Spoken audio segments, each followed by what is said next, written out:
একদিন স্বপ্নের দিন, বেদনার বর্ণবিহীন। অভিমান জমে থাকা সকল হৃদয়ের তীব্র বাসনা, একদিন আসবে সেই স্বপ্নের দিন। হৃদয় ভাঙা গড়ার সীমানা পেরিয়ে যেদিন হঠাৎ বৃষ্টি নামবে অভিমানের আকাশে।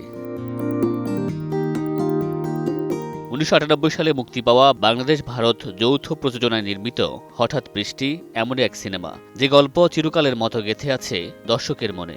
মুক্তির ২ যুগেরও বেশি সময় পর আবার হঠাৎ বৃষ্টি নামে রিমেক হতে যাচ্ছে সিনেমাটি।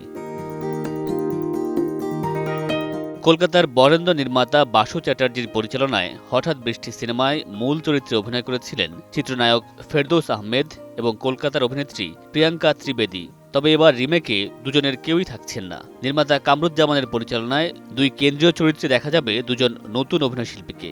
অজিতের চরিত্রে দেখা যাবে সাদি খান ও দীপা নন্দীর চরিত্রে দেখা যাবে রাফিদাকে।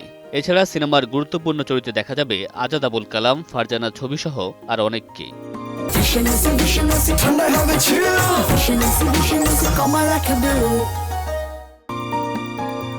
এরই মধ্যে রাজধানীর উত্তরায় আনন্দবাড়িতে মহরতের মাধ্যমে শুরু হয়েছে শুটিং। এরপর শ্রীমঙ্গল সহ দেশের বিভিন্ন স্থানে দৃশ্য ধারণ শেষে চলতি বছরের শেষের দিকে বড় পর্দায় মুক্তি পেতে পারে সিনেমাটি।